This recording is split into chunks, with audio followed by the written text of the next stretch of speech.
So thank you so much for everyone coming here today. It's quite a group looking out. If you look around, and we really do have all of the energy ecosystem in Massachusetts here in this room. So really excited to see everyone. You know, when the governor and I were meeting 18 months ago to talk about sort of the agenda for our secretariat, one of the key items on the agenda was, not surprisingly, the clean energy transformation. And when we started to think about, well, who could lead that huge project? We needed somebody who knew the ecosystem, somebody who knew the technical parts of this. It's, you know, some of it is very technical, and we needed somebody who could get something done. So that's why we have Melissa. And she's just done a terrific job pulling this together, and we're so lucky to have her leading this group and to working with all of you. You know, I have a lot of confidence in what this group can accomplish. The excuse me, it's, you know, all of you in this room have been working to decarbonize the energy sector, both transportation and housing, and trying to build more clean energy generation. So everybody here knows what we need to do. But we need to intentionally move forward now. You know, we're at an inflection point, I think, and we need to move with urgency, but also move together. I don't think that this is an issue that I think all of us know that not one of us, not three of us, not 20 of us can do alone. This is going to be something that we need to have an aligned vision on. And so that's the purpose of this group, is to come to an aligned vision. And, you know, we're going to look here at where we are, get everybody level setted on where we are, where we need to go, and how we're going to get there. So I know that everybody here, there's many people here who could sit down and write their own path to the clean energy transformation. But I just want to emphasize again that we're not here building our own path. We're building a path together that's aligned together so that we can move together so we actually get something done. The Healy-Driscoll administration is about implementation. When we first got here, we knew that there had been a lot of studies. There's been a lot of talk about a lot of things, but now's the time for us all to actually do the work. So hopefully, thank you so much. I know everybody here has a day job and a big day job, and these things take time and energy. So really want to thank you for joining us here today and for taking on this endeavor, which is not an easy one. And really appreciate your time and energy, and getting all of you in a room together is really special. So thank you all very much for coming and for participating in this.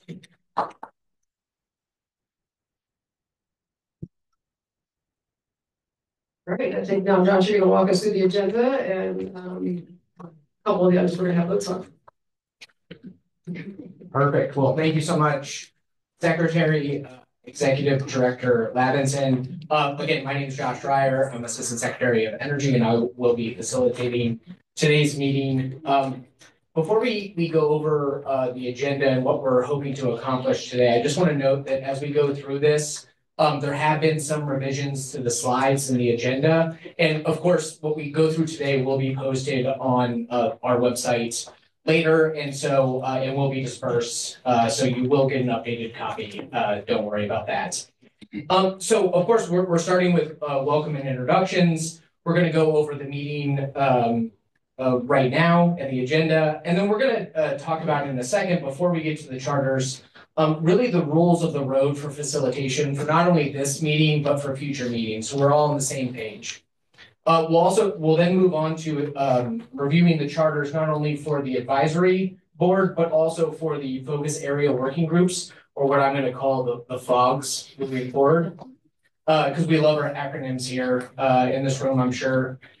We also will then talk about the working group deliberation process and the current resourcing for the working groups, so that there's a collective understanding of how we'll come up with recommendations as a group. We'll then be joined by the Lieutenant Governor and hear some remarks from her. And then we'll spend the balance of the time really diving into what the focus area working groups, or again, FOGs, will be focusing on, with an overview of the kind of policy context for the Commonwealth of Massachusetts that the Executive Director will provide. We'll then wrap up by discussing next steps. I also want to make sure it's clear at the outset what we're intending to achieve today, or what our meeting objective is. And it's really twofold. It's one, to make sure that everyone here is aware and aligned with not only the charters for the advisory board and the FOGs, but also to make sure that everyone is understanding of and in alignment with the work that will be done by each FOG. Next slide.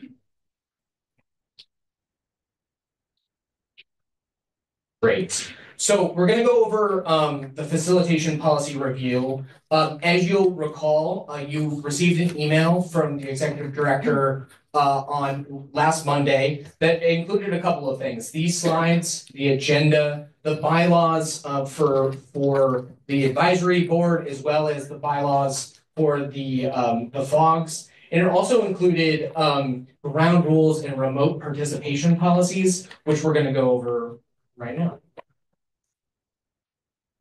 Perfect. So a couple of things on the ground rules that we want to go over today to just make sure not only we have a productive meeting today, but that we have productive meetings in the future that are really focused around coming to agreement and having meaningful conversations around recommendations that will have positive change in the Commonwealth.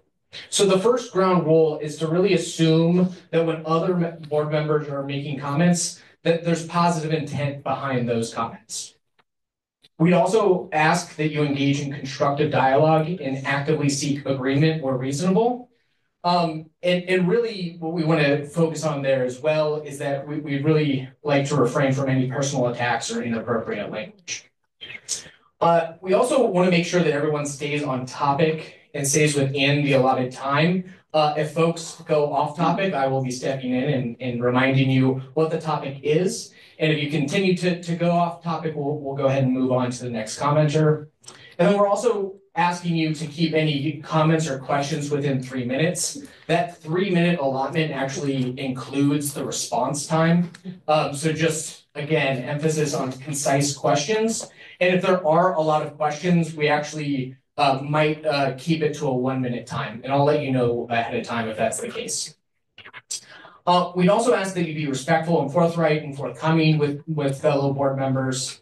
We'd also ask that you speak one at a time. As you might have seen in the ground rules that were laid out, we'd ask if you have a comment or question for you to turn the table tent that you have in front of you up, and I'll call on you in the order that I see you. We'd also ask that you raise any concerns you have in general with me or the executive director directly. We'd also ask that any comments that you make that you're able to substantiate or make claims that are in support of those comments. And we also ask, and this is more moving forward, that you don't that you provide us with any comments or materials that you'd like distributed ahead of time. We'd ask that you refrain from distributing materials during the actual meetings. Also, for everyone, when you make a comment, if you could identify who you are and who you're affiliated with. It's not only for everyone in the room, as there's a pretty big gap between folks over there and over there, but also for the folks that are participating remotely. And then last but not least, we ask that folks refrain from side conversations so that the folks online can hear everything. Any questions real quick on that? All right. Let me make sure I covered everything. All right. If not, what we're going to do is we're going to go ahead and we can go to the next slide. We're going to vote on the ground rules and the remote participation policy, both of which, again, were included in the documents that were sent around last Monday on the 23rd. For folks that read in detail those attachments, you'll know that the first one requires a 2/3 vote, and the second one requires a majority vote. So we're going to vote on each individually. We're also going to do in-person voting a little bit differently than we're going to do online voting. In person, we'll first ask for anyone for those that agree with the adoption, and so I'll ask yay. We'll do a voice vote. There we go. Then I'll ask for any nays, and we'll ask that folks turn up their cards if you're going to vote nay, and we'll record the no votes. Anyone that wishes to abstain, we'll do that next, and then we'll ask that you turn the card up as well, and we'll record those votes. So to be very clear, we won't be recording any yes votes, but we will be recording the other votes. And then we'll individually go through the virtual attendees and ask for their votes. Any question on that somewhat complicated process? Okay, great. So we'll start with the ground rules. All those in favor, please say yay. Yay. Yay. All those opposed, please put your card sideways. I don't see any. Any abstentions? No abstentions. All right, and then we'll go online. We have a list of individuals that are participating remotely.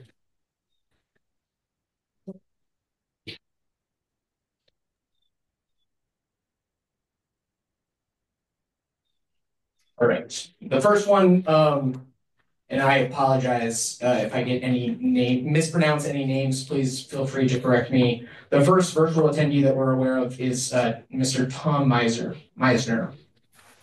Yay. Okay. Mr. Brian Sweat. Yay. Okay. Jonathan Hackett. Yay. Unfortunately, Courtney Burchett Dunner. I apologize if I got that wrong. No, you're all good. Yay. Yay.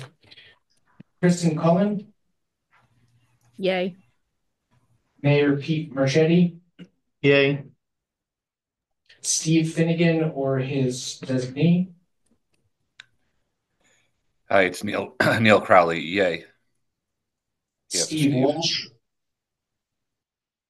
Yay. Grace Lee.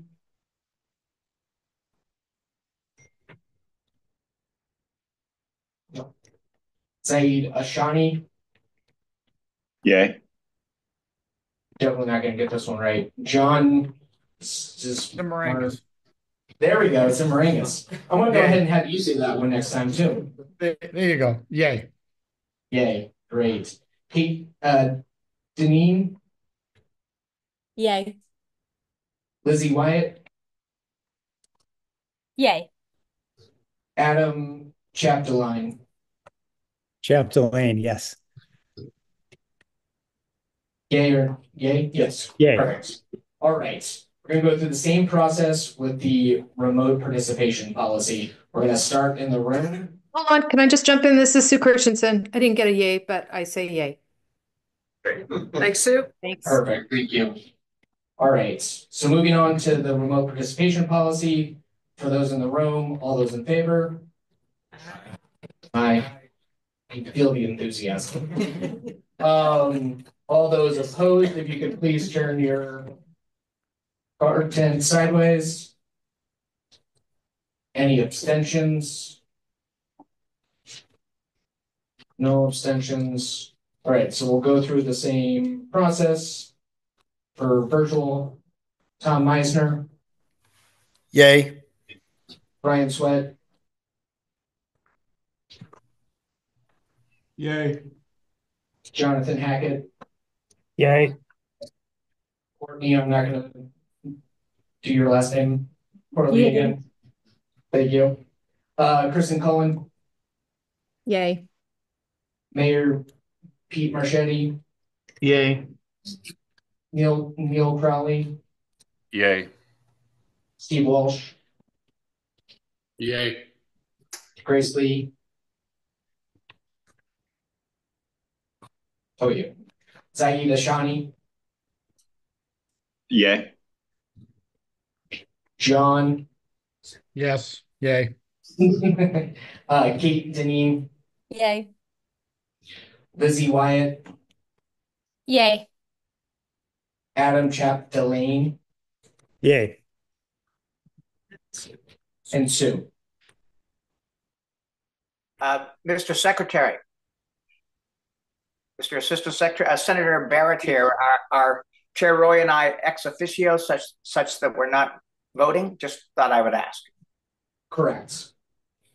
Terrific. Thank you. Yep. Thank you, Senator. Great. All right. With that, both the ground rules and the remote participation policy have been adopted. With that, we'll move on to talking about the charters and structures. And just before I turn it over to the executive director to give you an overview of the advisory board and BUG structures, I just want to clarify, we voted on the ground rules, and the participation policy is something that will be adopted by this group. The charters and the bylaws, however, are, because they're advisory group members in boards that are advising the executive director, or something that have already been established and adopted. Great.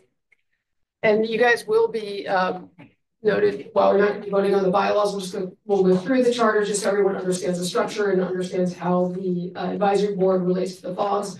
The one thing you will be voting on later, after we go through them in a bit of detail, are the work plans for each of the FOGs. So those were Article 3 of your attachments D, E, and F. So we'll do that later. But right now, just wanted to go over at a high level. If you would go to the next slide. I think many of you have seen this slide before, but just wanted to, again, remind folks of the structures and how we're working through things. So again, as an advisory board, the advisory board really is here for governance, oversight, and advice. As I talked to many of you, you are a board of directors, right? You advise, you consent, you push, you pull, you ask questions. Each of you around the table, you do bring a wealth of knowledge, expertise, and leadership, and you manage organizations, you manage teams, you manage campaigns. You ask questions, and that's how you make decisions, right? You guide successful outcomes, and that's what this advisory board is here to do, is to guide its successful outcomes. So what will you do? You're going to ensure that the Office of Energy Transformation, that we're focusing on impactful efforts that are aligned with our charge, that the FOGs have established work plans that are going to result in informed, data-driven recommendations, and that we're bringing in broad perspectives, ideas, and thinking as we move through the process. So that's the advisory board. The FOGs, they're structured to achieve the tangible outcomes that are aligned with the charge of OET. So again, that's to accelerate gas to electric transition, ensure electric grid readiness, and enable a just equitable transition for workers, business, and communities. And they're intended to help inform ongoing policy and regulatory efforts. So, for example, transitioning away from Everett Marine Terminal, that requires reducing gas demand and moving customers off reliance of the gas system to decarbonize solutions, including electrification. And it's going to require a focus on the impact of this transition that it's going to have on the 60 individuals that work at Everett today, the community that has hosted that infrastructure for decades, and the businesses, the customers, and the communities that rely on that facility for their energy and for other needs.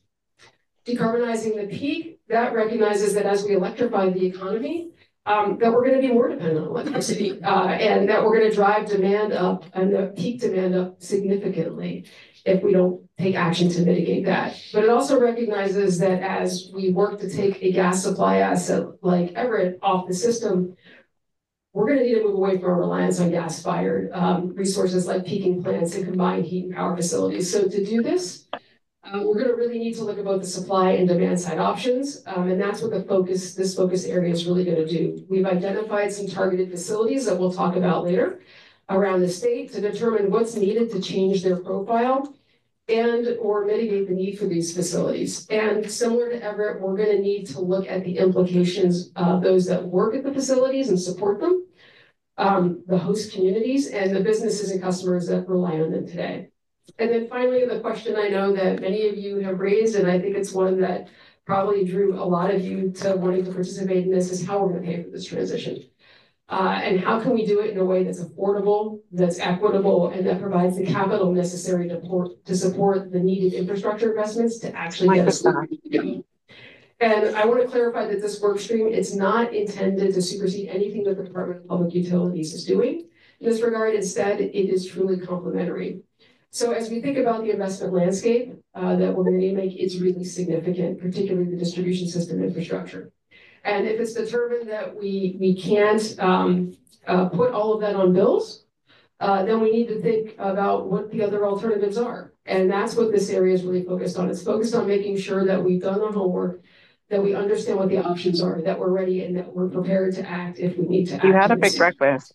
You want some milk? Yeah, can I ask You want Papa? If you were listening in? Okay. It's also in the room. Hey, Opera, you could put it on mute. That's great. Thank you. All right, so we can go to the next slide. In terms of responsibilities, expectations, we touched on this briefly on the previous slide, but a few things to highlight. Again, the advisory board, it's a governing body. The board is going to review, discuss, and vote on recommendations that come from the FOGs. So as solutions are developed, recommendations are coming from these work groups, they're going to come to this group. We're going to spend time on them, and you all will vote on those recommendations. The board can also identify and recommend sectors and organizations that you think are not represented in this room or on those focus area work groups. So when we get the stakeholder teams for those work groups together, we'll share them with the advisory board to make sure that you all are comfortable that we have the right representation. And if not, let us know and we will work with you to make sure we have the right representation. And the board can identify and recommend new areas of focus for the office. So as we're going through these work plans, we might identify a specific area that needs a deeper dive that you say, you know what, we need a work group on that. And that's what we'll do. The FOGs, on the other hand, they're really tasked with developing the solution sets and the recommendations that are going to achieve the outcomes associated with each focus area. So the work groups are going to be broken into individual work streams, and they're going to focus on individual elements that will lead up to creating recommendations. They're going to meet at least every other month or more often as necessary.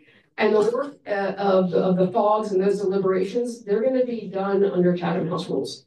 And we're doing that because we really need to allow for some free-flowing conversation in those work groups. You know, people are going to have to ask hard questions. People might actually ask questions that they may not think that they really wanted to ask, but they need to ask them, and we need people to give them the space to do that. That said, though, once the work groups work through issues, they come up with recommendations, they come up with information, and they share that with the advisory board. As soon as it's shared with the advisory board, that's all public. So these meetings that we're here today, these are able to be viewed by the public. All the information we provide you will go on the OET website after the meeting is done. And it'll be available for the public to understand what was discussed, how it was discussed, and what the outcome of that was. So there is a very large public piece of this, but just as we're going through the work groups, we're going to give the work groups the space that they need. So that's a high-level overview of what was in your pre-reads. So today you're going to vote on aspects of these materials, and we're gonna do that in terms of voting on the work plans after we go through the individual work plans, which will happen about 2:15 or so. So I'm going to turn it over to Josh in case we have any questions, and I see that we do have a question over here.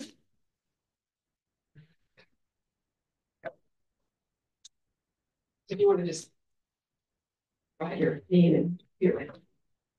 Hi, Miri Bajani with Slingshot. I saw that there was a note about one meeting with direct feedback from the public per year for the advisory board. I'm wondering if there's if there's going to be an established process for written feedback from the public on an ongoing basis. That's great. So so all of these are meetings are open to the public for viewing. We do have a dedicated email account where anyone can provide comment on what they saw at the meeting or feedback. We will have the public comment once a year. We're also going to go out and do quarterly regional meetings for the public. So I will go out and go around the state working with everyone in this room as we get to a region to identify folks that should be invited and to be able to actually hear directly from the public where they live. It's awesome. I'm going to get my steps in.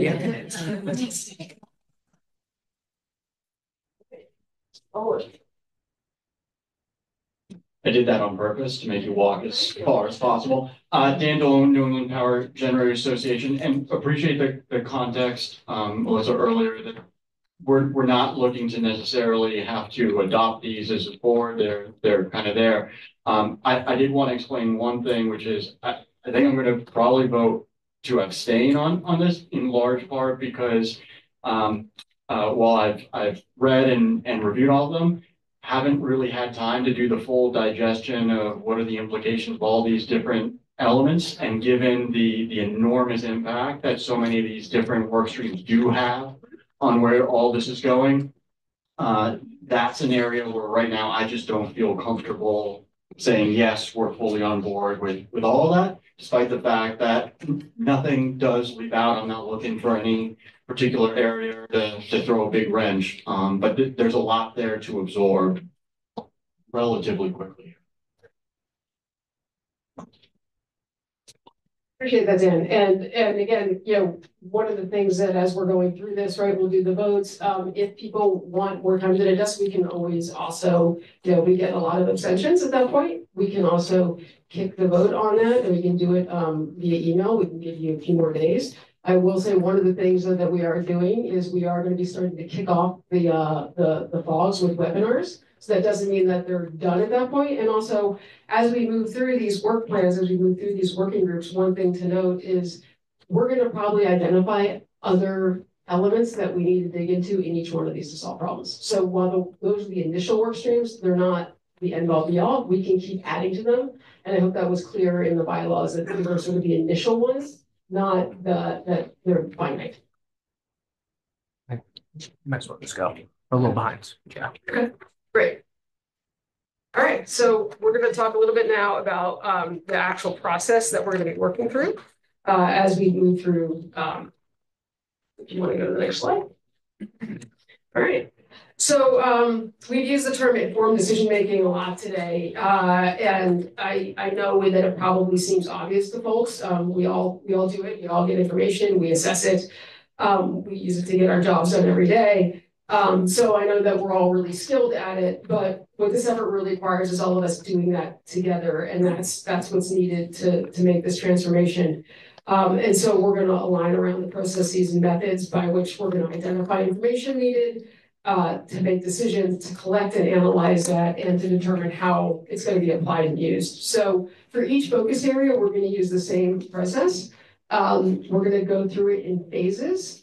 And so if you sort of think through it in the three phases, the first phase is really that level setting. It's that grounding. It's making sure that we have the information we need. We understand the issue area, the topic, the asset, if it's an asset specific that we're talking about, how it's used, what it's for, how people rely on it. Then we'll go to the next phase of that, which is once we all agree and understand what that is and how that asset exists in the world today.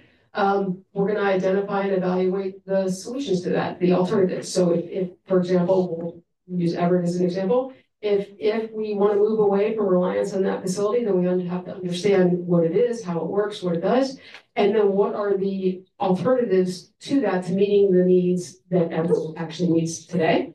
And we'll do that kind of at a very high level. Again, not necessarily doing it at the same time that we say do a cost assessment, et cetera. We're just going to look at what the potential solutions are. Then we'll go through and do that evaluation of alternatives, right? What could it cost? Is it feasible? What's the time frame? Really coming up with that in the work groups. And then finally, once we do that, the work groups will work through an implementation assessment and then make recommendations that will come up to this advisory board in terms of we worked through it. This is why we came to where we came to. And these are the recommendations we have. And then that's what we'll be brought to the advisory board to discuss, to talk through, and to vote on. So again, success, it does require kind of these three key elements, that commitment to working together and the alignment around a shared understanding, to really make sure that we're engaging constructively and enabling the work groups to do their work. And then making sure that as we come out with recommendations that we're on board together, because we might need to iterate. It might be hard to implement some of these, and we're going to need to take that next step and to evolve to move forward. If you want to go to the next slide.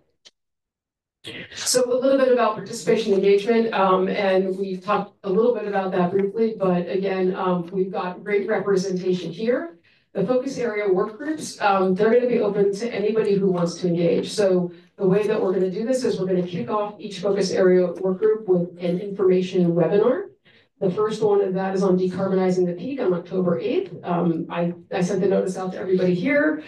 It's up on our website. We're going to do another, send that out to lots of our lists. We will do an information webinar to explain to anybody who wants to listen in what it is, how we're going to proceed, what it means to be a participant in this stakeholder process. Then we'll do an all-call for stakeholders, and then we'll start the convening. And we're going to do the same process for each work group. So we're going to be doing the financing, the transition. We haven't sent the notice out yet, but that's going to be October 16th. And then finally, we're going to do the Everett one on November 4th. So that's the way that we're going to work through that to get participants. And then, as we just discussed, we are going to have direct public engagement, quarterly meetings that are going to be regional. So we'll reach out when we're going to figure out what region we're going to, partner with folks in that region, and do a regional meeting in person to take feedback and explain what we're doing here. And then we are going to have one of these meetings a year will be open to hear from the public. You want to go to the next slide? And then in terms of resourcing, I know a lot of you, when I reached out to you to join this endeavor, got a lot of questions about resources. Yeah, how are we going to do this? How are we going to make this work? So a couple of things. So some great news. One, we are in the process of hiring a deputy director. So thank you, Secretary, for helping with that. So we hope to have a deputy director come on by the end of this year. We also are going to put an RFP out for professional facilitation services. Not that Josh isn't fantastic, but Josh does have a day job. So we will have a professional facilitator come on to do these meetings as well as the working group meetings. We are getting fellows from UMass. So thank you to the UMass system. We will be getting 5 fellows. They will be year-long fellows that will each be parsed out to one of the work groups, and they will give us 10 hours a week of time, and we're going to get them for a year, so that's going to be really fantastic. And then we have had some academic institutions and also consulting folks sign up and give us their time. So Georgetown Climate Center, thank you very much. Harvard's Law, Environment, Energy Program and Analysis Group, so it's fantastic.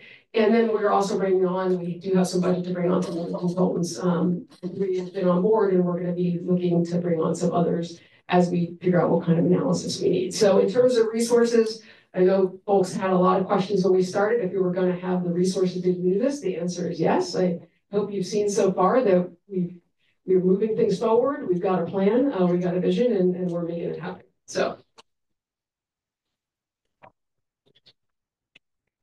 Questions?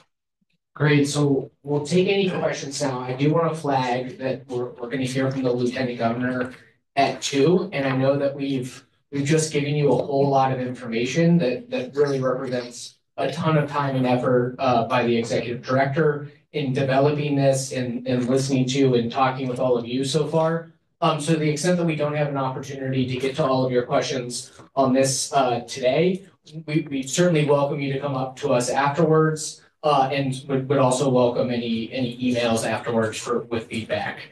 So we do have a hard out at 2, but I think I can get to at least one question right here real quick. Do you mind passing this? Thank you. So my question has to do with the approach and process. Energy equity is relatively new in this space. And while the process appears robust, we do know that there's need for a focus on energy equity. Even the experts that we usually have, they're great experts, but the system has not been equitable. So I just wanted to raise that as an issue, that there should be like a change in approach that actually centers energy equity experts who are around nowadays. And Mary, thank you for that. I think that's a great point. And so as we are developing our RFPs and we're soliciting, consulting contracts, that's definitely what I want to talk with you and others about, because we want to make sure that we're sending it to the breadth of the consulting ecosystem that's out there that can help us as we move forward on that. So I really appreciate that comment. Thank you. Any other quick questions?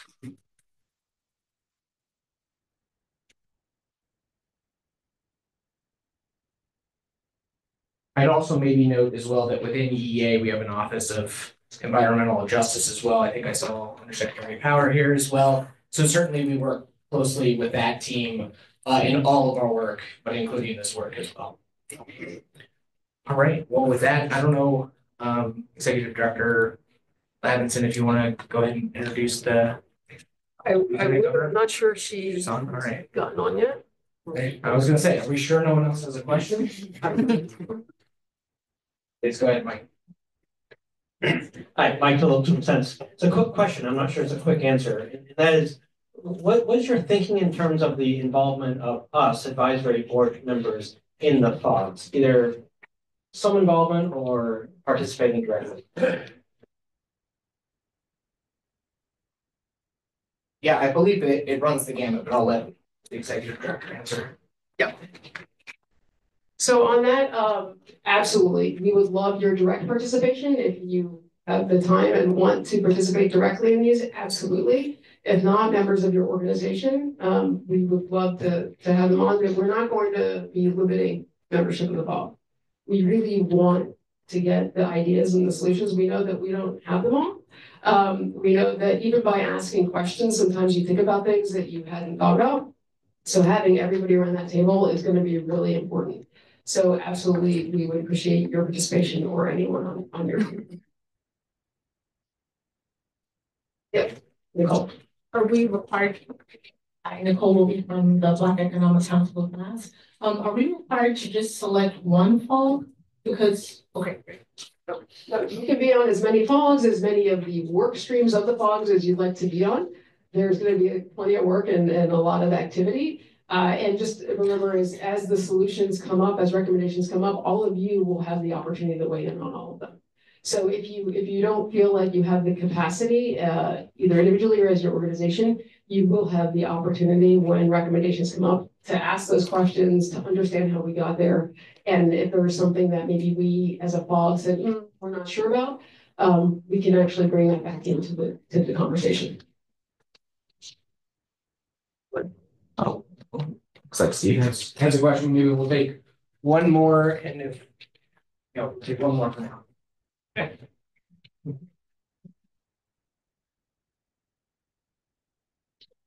Hi, Steve Cowell from Northeast Energy Efficiency and Electrification Council. Just a question. Let's say in the discussions, folks feel like, oh, we might need an additional FOG. Did I say it right? FOG. To deal with X, Y, or Z issue. Any thought about a process to create a fourth one? Just that would be interesting. And to be clear, I think the executive director mentioned that there might be future FOGs. So you're asking specifically what would the process be for developing that and identifying it? So great question. So basically the process would be as simple as in advance of one of these advisory board meetings, raising it, we can talk through it, and then we would put it out for a vote of the advisory board. So walk through what that would be, why we think it's necessary, and then put it out for a vote of the advisory board. Yeah. All right. Well, while we wait for the lieutenant governor, we're going to move on to quickly providing some policy context for the FOGs. So the executive director is going to go over kind of some level setting on what policies we have in place in Massachusetts that are related to each of the three FOGs. I will just remind everyone, I know we've mentioned the pre-reads a couple of times, but there were 4 different 101s that many people contributed to. So thank you for that. But also just a reminder that there is some level of context setting that was already done through those 101s. We also will, after this first, the discussion of the first FOG, we will be taking a break, originally planned for 2:40. We'll see when the lieutenant governor is able to join us. And she's actually on right now.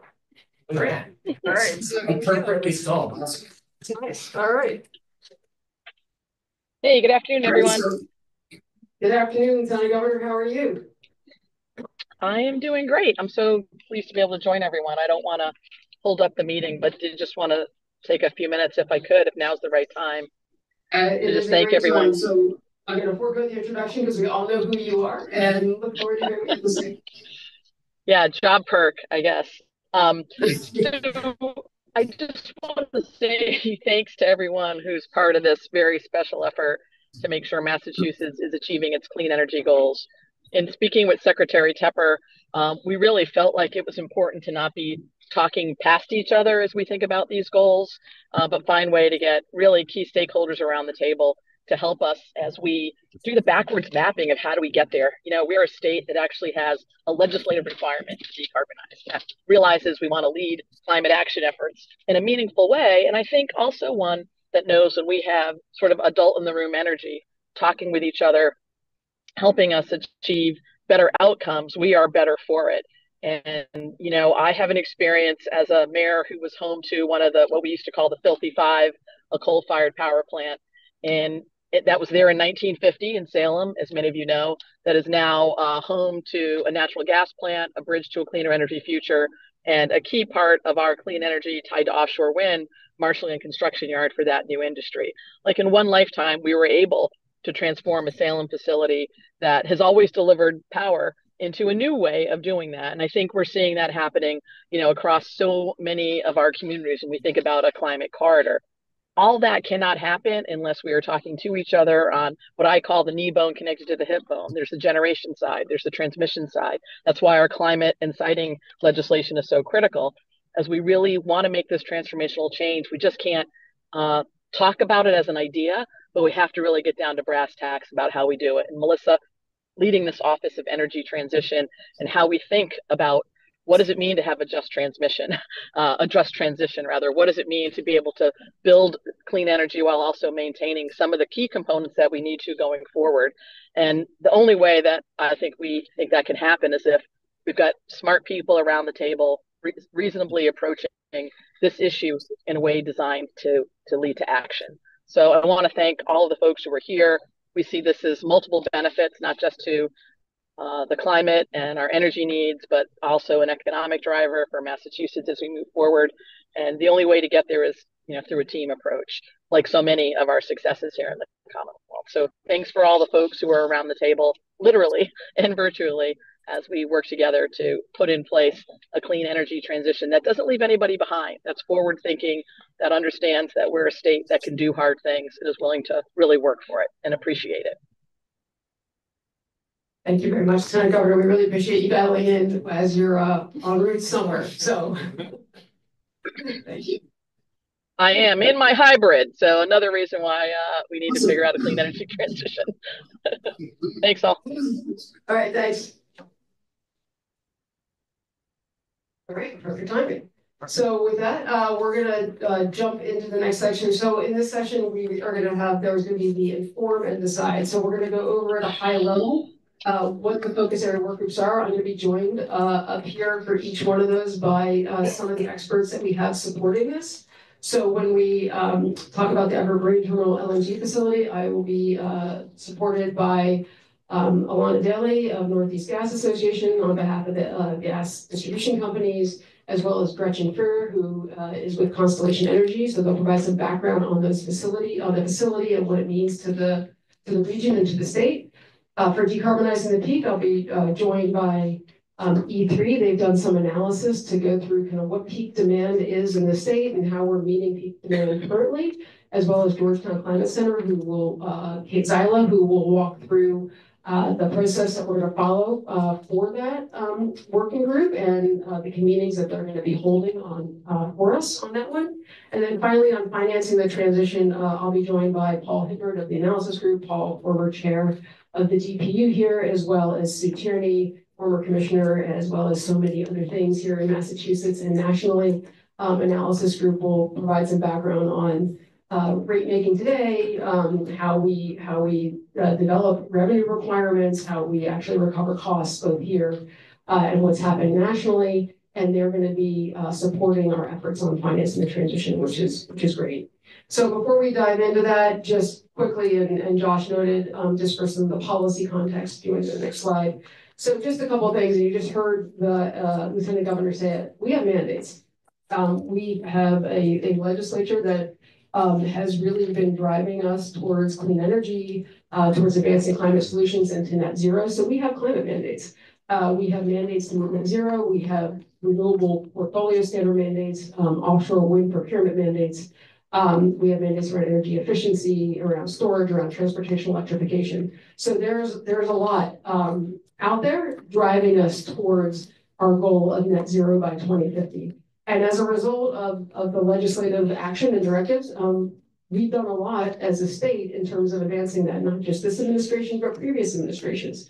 And so as a result of that, we've got a lot of programs to implement those laws, including nation-leading programs like Mass Save, or our SMART program to advance solar. We've got the stretch building energy codes, the fossil fuel-free pilots, the geothermal pilots that are out there. And we have most recently from the DPU, several orders around the future of gas, around what the future of the electric grid is going to look like, around what the future of electric transportation is going to look like in terms of EV charging networks, as well as most recently a docket that they opened up on energy affordability.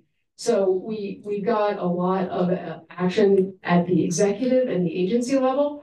And to Mary's point, we're also doing this with a focus on equity, a focus on economic opportunity, and a focus on environmental justice. As Josh mentioned, we did under this administration launch an Office of Environmental Justice and Equity. As part of our Grid Modernization Advisory Council, we have an equity working group. Our Energy Efficiency Advisory Council has an equity working group. And as I noted, we also are not just having individual offices or working groups, but Maria Belen Power and her team, they're really ensuring that all across the government, all across the secretariats, that equity and environmental justice, that we're making those considerations and that it's foundational to all of our decision making. So when I put this frame on, it's just to remind folks that we've done a lot. We've done a lot as a state. Folks are emulating us. We are a model. And so now we really are, as the secretary said, we are at that phase where we've been executing, but that ramp to get us from where we are to where we need to be is really steep. And so we've really got to figure out how we take that next step and execute together. And so a couple of things to just, again, why we have these focus area work groups that we have. So really three major things. One, we do have DPU Order 2080, Future of Gas, so really laying out what is that roadmap for how we're going to decarbonize our gas system here in Massachusetts. So really is that gas to electric coordination. And how are we going to do it in a way that minimizes cost to ratepayers and while we maintain a safe and reliable system going forward. The second one was the decision that came out recently on Everett Marine Terminal LNG facility, just May of this year. The utilities, gas utilities entered into 6-year contracts with Constellation Energy to take gas supply from that facility. And when the DPU issued their order, they indicated that they were going to approve the contracts, but past the utilities were coming together to develop a plan for how we're going to move away from our reliance on that facility. And then finally, the electric sector modernization plans, the DPU just approved those plans by the electric distribution companies just, I think, a couple of weeks ago. So those are really strategic plans about how the utilities are going to move forward in terms of building that distribution grid to enable the clean energy future. So that's the context that we have, the policies, the laws, and how we're going to be thinking about these focus area work groups. And so with that, I'm going to invite Alana Daly and Gretchen Ferry to come up and give us a quick overview on Everett so that we can all level set before we talk about the work plan and the work streams.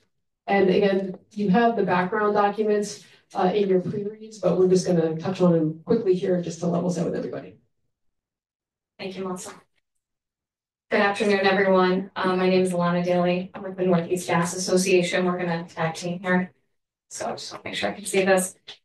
So really, we just want to take a couple minutes of your time to just kind of level set.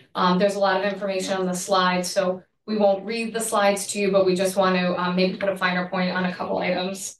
So for folks, just for full understanding, the region is served by 3 major interstate pipelines. We've got the Algonquin Gas Transmission Company line, the Tennessee Gas Pipeline, and Maritimes and Northeast Pipeline. In addition to pipelines, the region is served by LNG either trucked or shipped into the region to meet all the the natural gas demand for the region. We've got the Everett terminal, which we've talked quite a bit about today, and is certainly a focus. We've got Canaport in Canada, and we've got the Accelerant out in the Massachusetts Bay.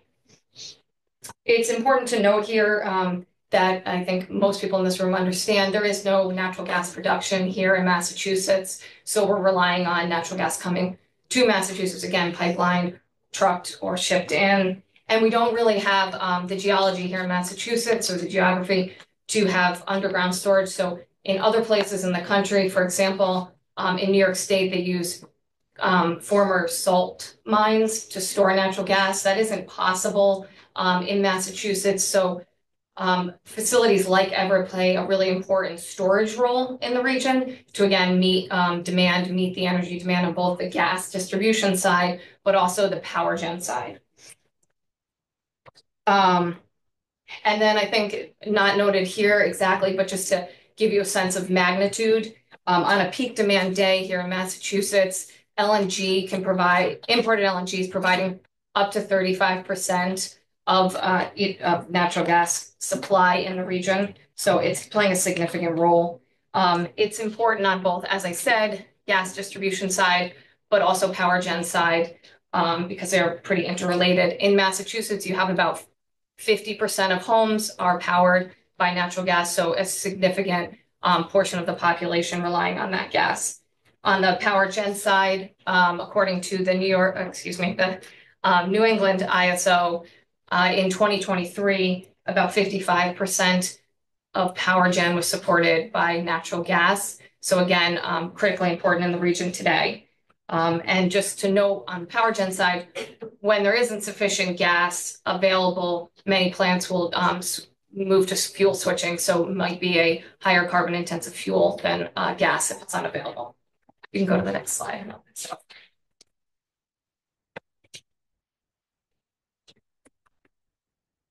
Okay, so what is the Everett Marine Terminal? It is a liquid natural gas facility that imports natural gas. It's located along the Mystic River in Everett, Massachusetts. Since its construction in 1971, it is one of the longest continuously operating facilities of its kind in the country. The facility directly employs 60 people, as Melissa indicated, and it's represented by the Utility Workers Union of America, Local 369. It's the only facility in New England that can import LNG, store it, re-vaporize it for local use, and which connects to both interstate pipelines, both Tennessee and Algonquin, as well as the Boston gas distribution system. EMT also supplies LNG through trucking, as was mentioned, to nearly all 47 storage tanks in New England. It has an outstanding record of supplying gas when needed, and on a peak winter day, EMT can provide up to 10% of the region's gas needs. Mystic Generating Station, Units 8 and 9, were EMT's largest customer, but eventually became uneconomic and set to retire in May 2022. ISO New England then retained the units for an additional 2 years because of their unique fuel security benefits. And ultimately, those units retired in May 2024. Without Mystic as an anchor tenant for EMT, it was financially challenged and had no contractual obligations to continue operations. Stakeholders, including FERC and NERC, shared their concerns about the impact of the closure of EMT would have on energy reliability, both of gas and electric systems, as well as the overall energy affordability of the region. So that's your background on the terminal, and I will provide. You can go to the next slide, please. Okay, thank you. So key points, again, I think are really on this slide, so I won't read them to you. But again, just to wrap up my portion, I think the key point is that because there isn't storage available, naturally kind of occurring storage, that Everett really is playing that role here in Massachusetts. And, just I think an important point to understand, and I think, Gretchen touched on this a little bit, is just the interconnected nature of the system. It supports both. It is supporting the gas distribution system as evidenced by the contracts they've signed. And it does support power generation as well in the region. And these two systems are interconnected. And, one of the important things to understand if you're not involved in the nuance of gas distribution systems is system like Everett helps maintain system pressures of the gas distribution system. It's essential to maintain pressure, and you see that on the third bullet there. If there was a loss of pressure and a significant outage on the gas distribution system, it is those types of outages can be very lengthy. They are labor intensive, to get folks back online. I'm sure we've all read stories and we have our own experiences with those kinds of things. They can be weeks long, days long. So it's essential that the system, as we continue to use the system, that we maintain the system pressure and take into account the role that it's playing for both the gas distribution and the power generation side. Gretchen. Thanks. And so I might be tag teaming this with Melissa, but where we are today, as far as EMT, what the status is, as I mentioned, Mr. Gate and I retired in May. Following that in February 2024, preceding that before the retirements, National Grid, Eversource, and Unitil filed with the DPU for approval of 6-year contracts with EMT. And as I mentioned, given that May retirement and the need to secure LNG supply for this upcoming winter 24-25 period, the LDCs had asked for expedited review and approval of the contracts. And I think, as was previously indicated, the AGO, CLF, and Acadia Center had asked for requirements that the LDCs develop transition plans to meet climate goals. And so that brings us to where we are today. And so this slide is just a quick overview summary, again, of where we are. It's a strategic supply resource, both from a supply, but overall system integrity resource. We have the agreements. They're 6-year contracts, and the utilities are mandated and required to come together to develop transition plans of how we're going to move away from our reliance on this facility, both as a supply resource as well as a system support resource. So that is the mission of this working group. And that's why we have this working group, because if you think about it, it's a shared resource. So you can't have one utility figure it out and the other two not be able to figure it out. They all have to work together to figure it out. And because of the interconnected nature of their systems, as well as if you think through, you have electric systems and you have gas systems, and they're going to have to coordinate. This is going to be a very big coordination activity between the LDCs and the EDCs. LDCs, gas, local distribution companies, EDCs, electric distribution companies, as well as working with the customers that are going to be impacted in that location. So if you want to go to the next slide. So back to the 3-phased approach, just as an overview, how we're going to be working through this fog. A couple things. One, we're going to have to understand, right? This was a brief overview for everybody here, but as we get the stakeholders together, we're going to be doing a deep dive to really understand and make sure everybody who's going to be part of a working group to help solution this, understand what's the role that the facility plays today, where is it needed, when is it needed, can we locationally bind it, so that we really can understand, right, how that asset is working on the system.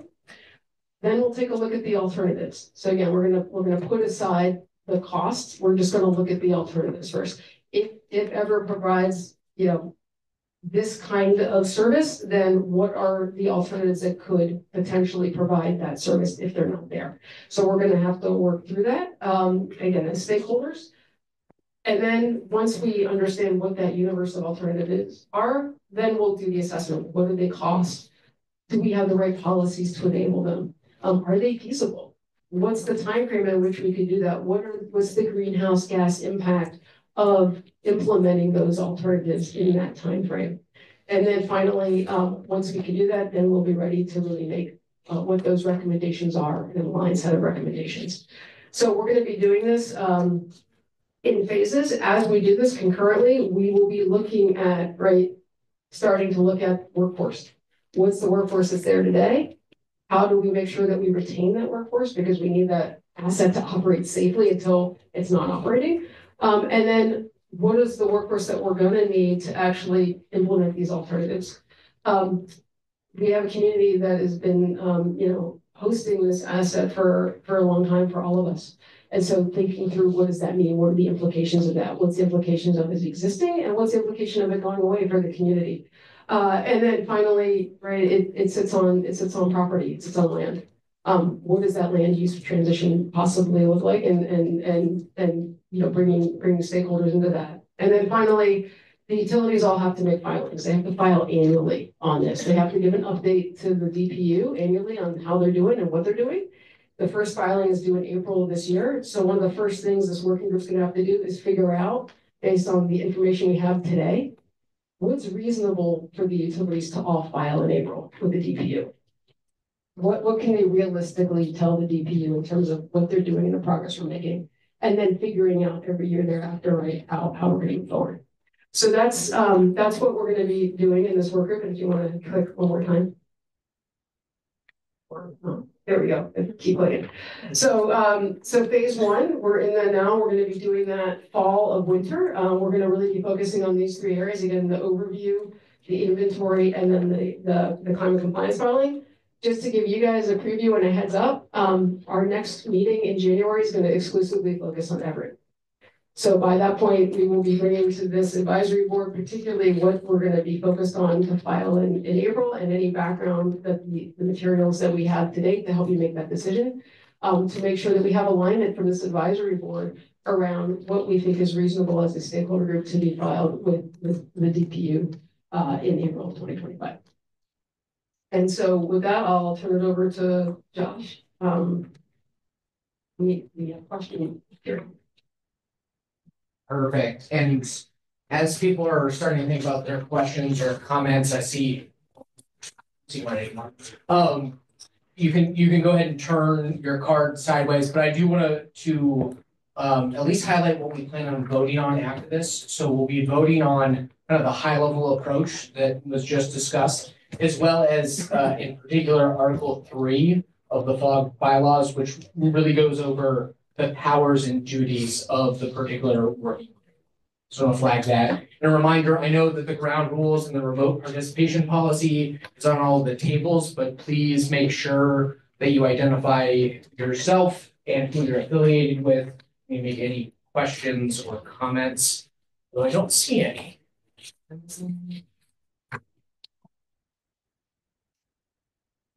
Do we have any on the phone?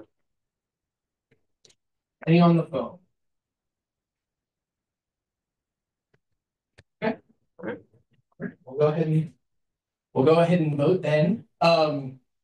Again, reminder, we'll do in person first. We'll start with a voice vote. All in favor of adopting the high level approach in Article 3 of each FOG, or this FOG, sorry, to be precise. Say yeah, aye. Perfect. All those opposed, please put your card sideways. Any abstentions? 1, 2, 3. Yeah, so I got it. Yeah. Okay. Thank you. Noted. And then we'll go online now. Second. Starting with Mr. Meisner. Aye. Brian Sweat.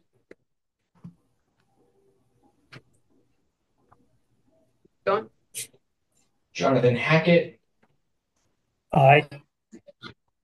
Courtney, please say your last name for me so I didn't get it right the next time. Shot Dunner. Thank you. Aye. Aye. Perfect. Kristen Cohen. Yeah. Mayor Pete Marchetti. Yay. Neil Crowley. Yay. Steve Walsh. Yay. Grace Lee. She's actually here now. Oh, yeah. Great. And then John. Aye. Syed Ashai. Sorry. Yeah, just the first name is Zad. Yes. Yay. Kate Dinnan. Yay. Lizzie Wyatt. Yay. Adam Chapdelaine. Yay. Sue.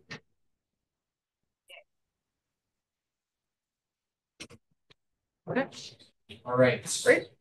Was everyone? We were planning on taking a break. Take a break now. At 2:40. I think we'll go ahead and take a break now, and we'll come back at 2:35. 2:35. Okay, we can give Milton 40. 240. Yeah. 2:40. 240. We're going to be generous.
In the final.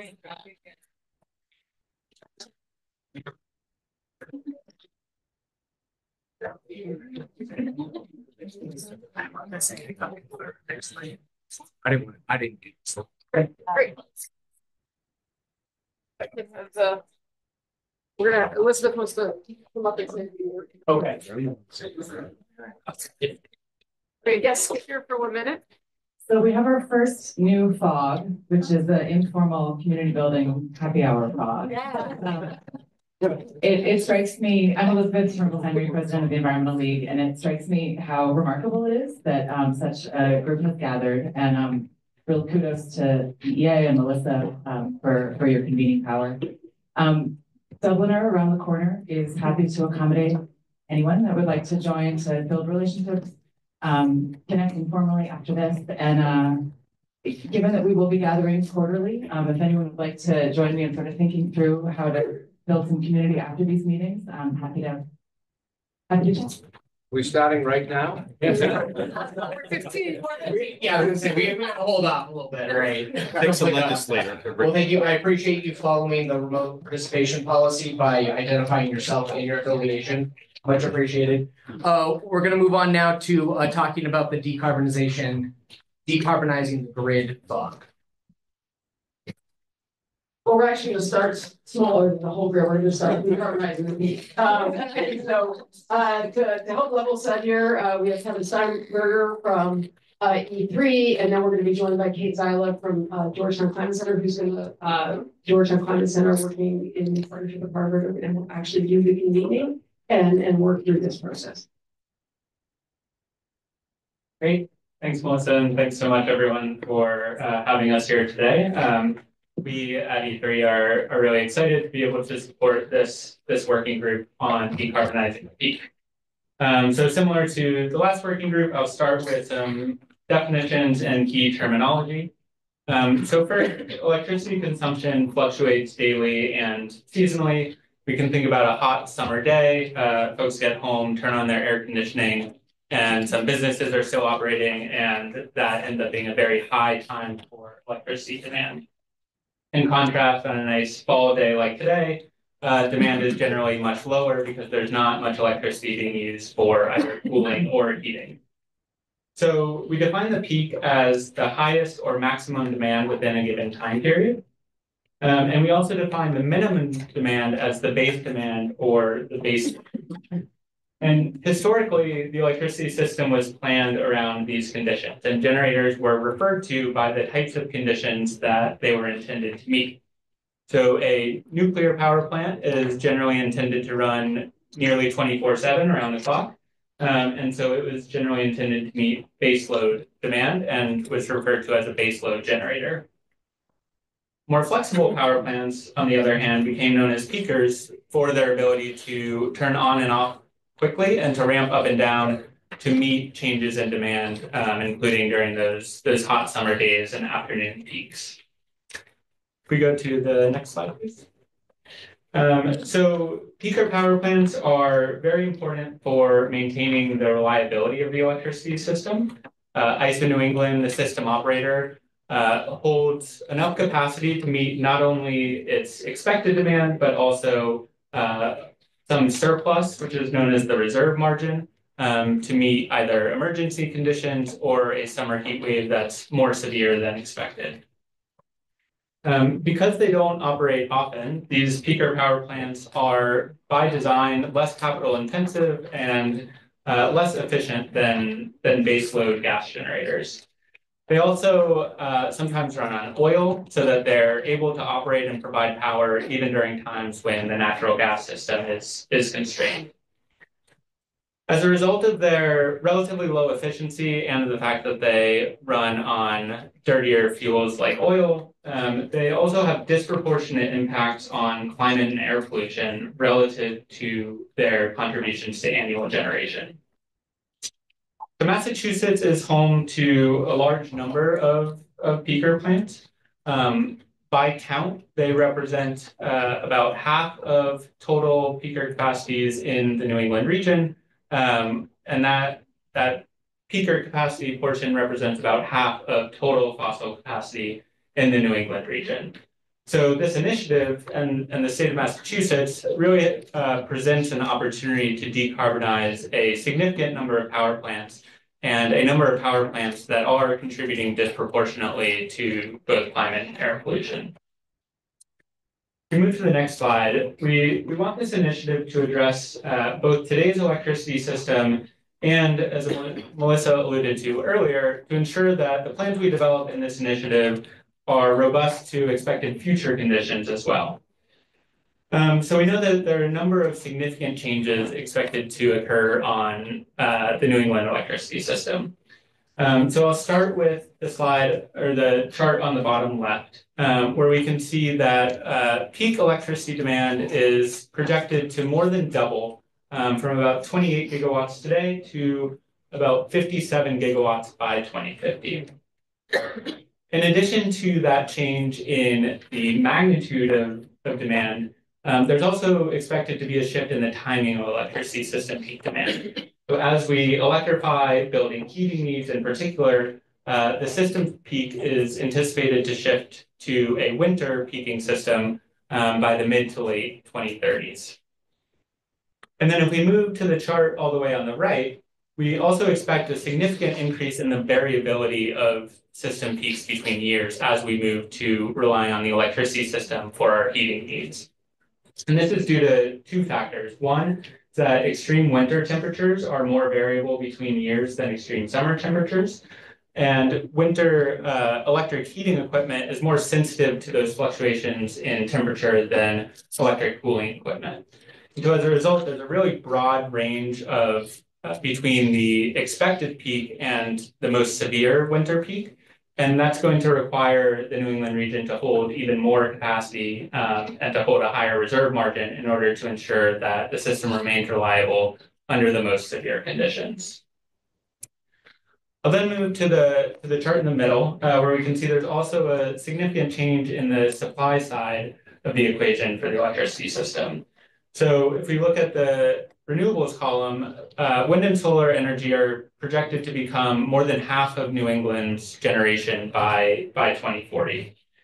When we add in zero carbon source of energy like nuclear and hydro, that number jumps up to about 70% of the region's power provided by zero carbon resources. But we can see that natural gas is still playing an important role, representing a little over 10% of the region's generation mix, even as broadly the system continues to decarbonize. And there are two reasons that those gas resources continue to play an important role. One is to meet the significant growth in electric peak demand. And the other is to balance the increased variability in electricity supply. So as a higher share of the region's generation mix comes from wind and solar, we'll also need to rely more on fast ramping plants that can flex up quickly to respond to changes in wind and solar output, for example, due to cloud cover. And so flexibility will become an increasingly valuable characteristic for the remaining power plants on the system.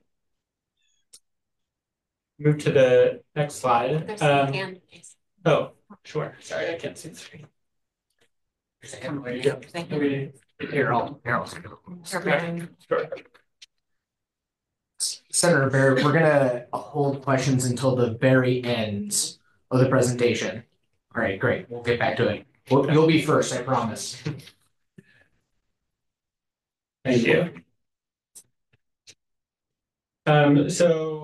I'll now speak on this slide to another category of fossil-fired power plants in the state, and those are combined heat and power plants or cogeneration facilities. This refers to facilities that produce both electricity and a source of useful heat from the same combustion process. So an example of these facilities, CHP facilities, are often used to provide both electric power and useful heat in the form of hot water on university campuses. And so they're often located within specific campuses or facilities, or even sometimes to provide district energy. There are approximately 250 CHP facilities in Massachusetts, totaling just over 1,500 megawatts. So they are a important part of the state's power system.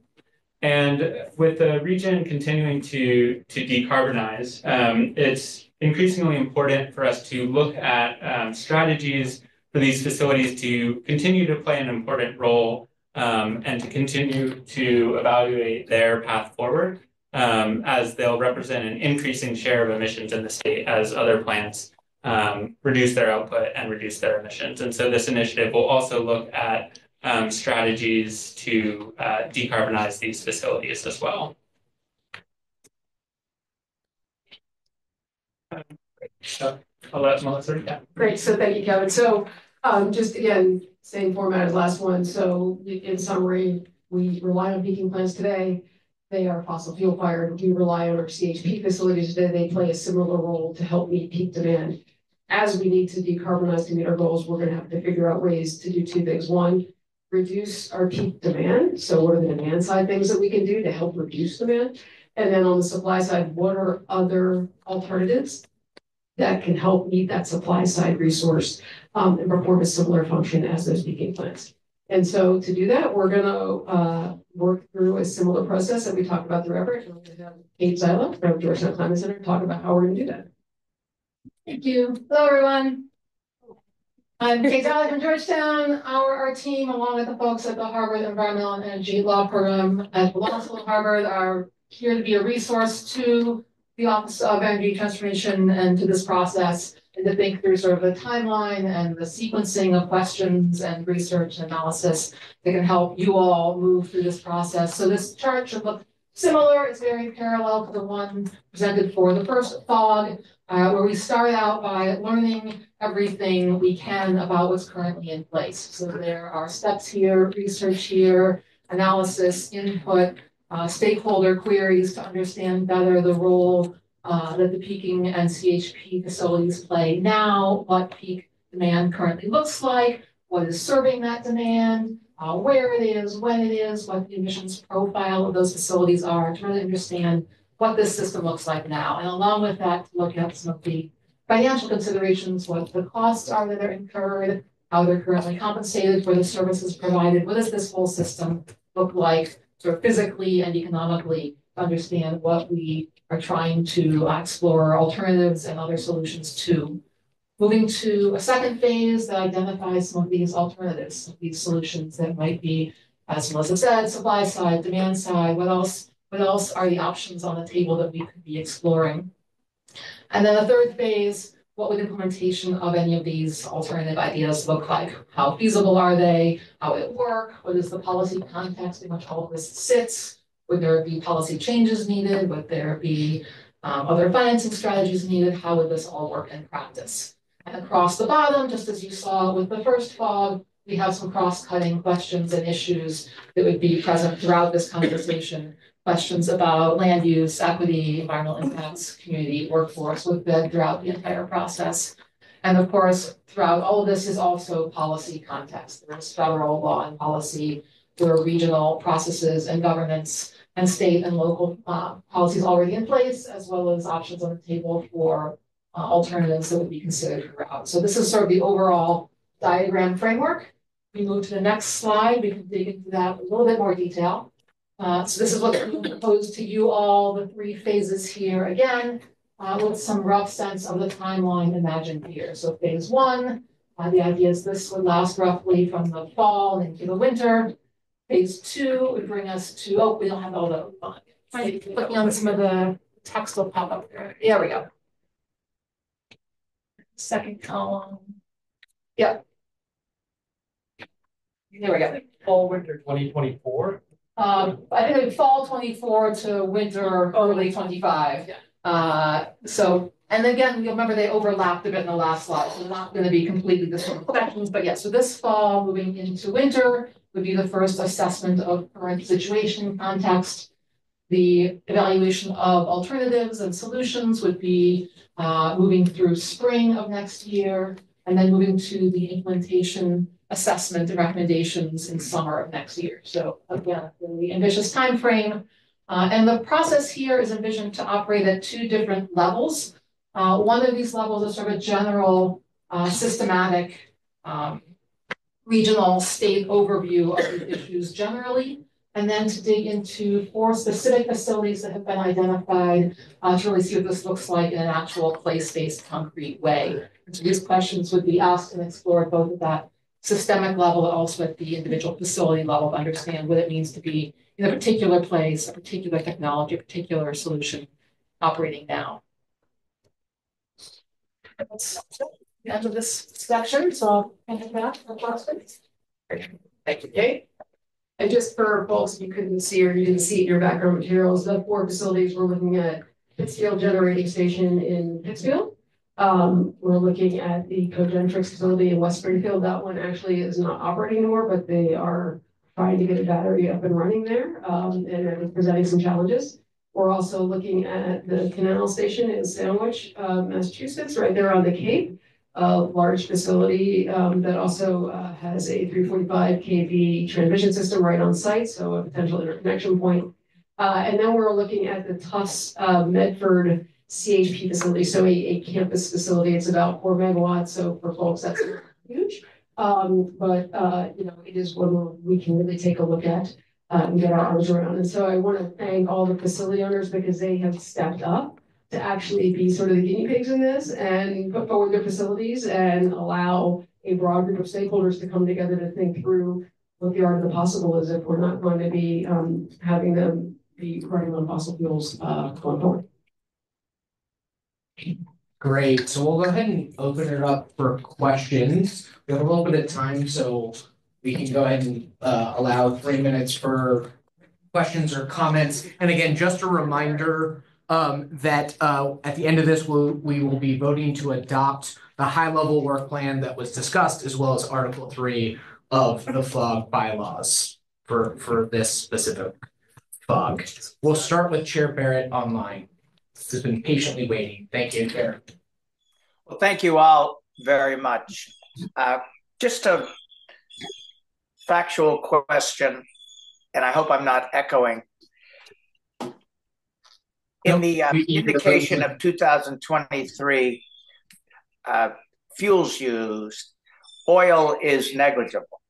So even though peaking is an important aspect of New England climate policy, the total amount of oil used to drive peaker plants is still minuscule.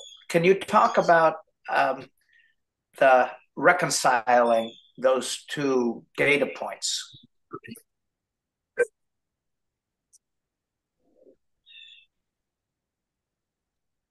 Yeah, I think that comes back to the disproportionate impact that those facilities have on both carbon and local air pollution. So they don't run very often, and they run on oil even less often. It's really, mainly during times when the natural gas system is also constrained. So that winter peak, for example, or that summer peak when there's significant natural gas demand from other facilities.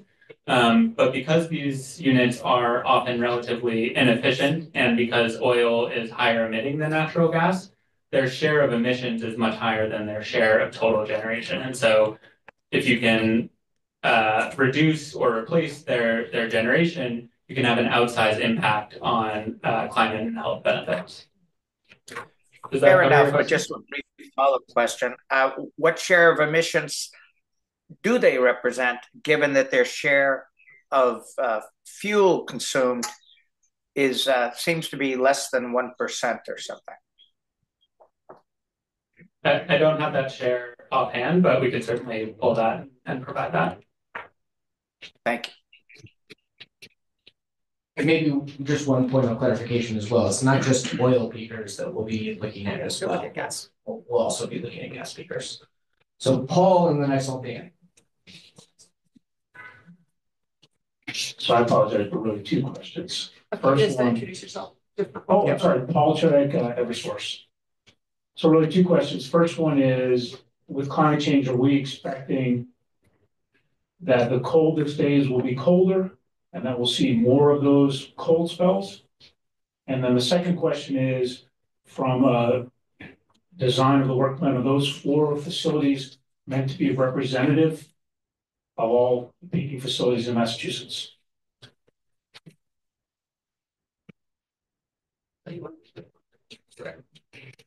So there's a great question on the impacts of climate change on winter peaks. I would say that the literature is still uncertain about that. I think we generally expect winters to get warmer on average. The impacts of climate change on those extreme conditions are still an open question in that, polar vortices and things like that, we're continuing to see be quite severe even as winters do get warmer. And that's what a lot of the modeling shows as well. And that's why I think it's the big variation for ISO New England in terms of what they're seeing. It's going to be very weather dependent. So they're trying to project out, not knowing totally, but trying to figure out what the extremes are of that range, and probably somewhere in between. In terms of the facilities, a couple things. One, yes, we did pick them for kind of representation purposes, also geographically different. They serve different needs given on where they are, and they also present different opportunities. We're also open to adding additional facilities that would want to be part of this. These are the first kind of 4 that stepped up. And so if there's an additional facility or 2 that wants to participate, we are completely open to doing that. But we think this will provide a good representation around the co-op. You want to go to Dan? You know nothing about power plants. There you go, Dan. I pretend. I'm sorry, Dan Dole, New England Power Generator Association. Actually, picking up on Melissa, right where you ended, a comment, not a question, but want to give particular thanks to you and how you've structured this one in particular with respect to creating modeling potential at a bunch of these different sites to then create hopefully demonstration projects of lessons learned, how do we scale some of these things? And I think that level of public-private partnership is hopefully a model that we can use across some of these different work streams. And so just wanted to acknowledge that and recognize that and excited to see where this goes.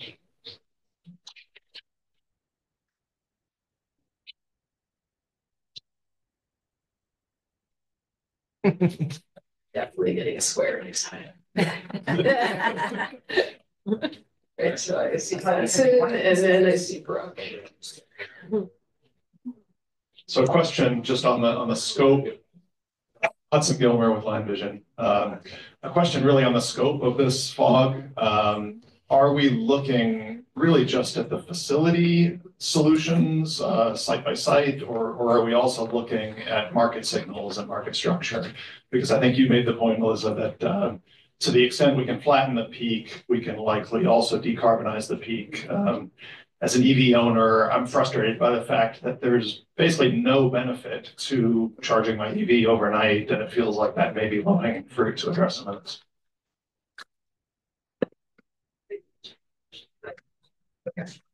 So the answer to your question is yes, we are looking at, so we're going to look at supply and demand side, and looking at, right, what are ways to actually mitigate peak, as well as understanding specifically for these facilities, right? If they're planning to say, look, if they have a locational value to these facilities, then looking actually locationally at what is peak demand, what's driving peak demand, is there a way to mitigate peak, right? Particularly in a locational area. Or is there, more broadly from a system standpoint, right? Then we can upscale that and replicate that. So I'll do sure. Sorry, jump in. Okay, Alicia Martin, Vineyard Offshore. I also had a question about the scope of this working group. And it was kind of in the response to Senator Barrett's question, talking about that outsized impacts. It was referenced both emissions and health impacts for the nearby communities. But I was curious, are health impacts within the scope of it? The way the document's drafted, it's not referenced. It mostly talks about carbon emissions. I don't think health impacts are in there. So for that, the fall winter scope, this baselining, is this also going to address and assess health impacts as well? Yeah, so when we look at emissions, we're going to look at emissions broadly, so not just carbon, but we're going to be looking at NOx, right, to particulate matter, ground level ozone, particularly at those facilities in particular, because I think that gives us a good impact assessment, and then to understand, right, what those impacts are. So when we say emissions for this one, we do mean emissions problem. think it's, I don't know if it's, I'm just looking at Oh, it, no, I'm no. sure it's referenced in the document that was circulated. Okay. So we can just think about updating that language. Sure, we can have an amendment to that if you want to propose an amendment to that to make that explicit. We can absolutely propose it. Right. Great. Thank you, Brooke Thompson, Associated Industries of Massachusetts. I know you had said that it looked like we're going to be switching peaking from summer to winter sometime in the 30s. Haven't the last couple of years actually, we've seen the peak demand be in the winter? If I'm correct, let me know. And I'm just wondering how that, from a megawatt perspective, from a usage perspective, what does that boil down to? I'm thinking on a practical level, the difference between turning an air conditioner on if you have one versus turning your heat on and staying warm on a very cold day and what that means when we're looking at usage. Give this back to Kevin. Yeah, I would say that that's right. There have been a few recent years where the system has been winter peaking. I think in general, ISO New England still projects a summer peaking system under sort of baseline projections today, or historically the record peak has been in the summer. But that shift is happening maybe more quickly than that study shows. So that's definitely a good point. And so the other point that you raised, I think, is it gets at the variability question, which is, on a very hot summer day, you can turn on your air conditioning to full blast, but that's pretty much all you can do. There's only so much headroom for the peak to increase.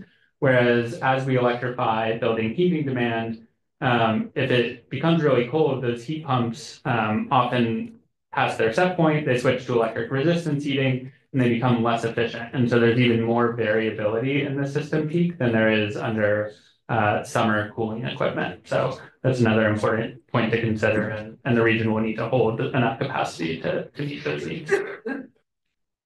Perfect, thank you. I think we have time for one last question or comment. And over there.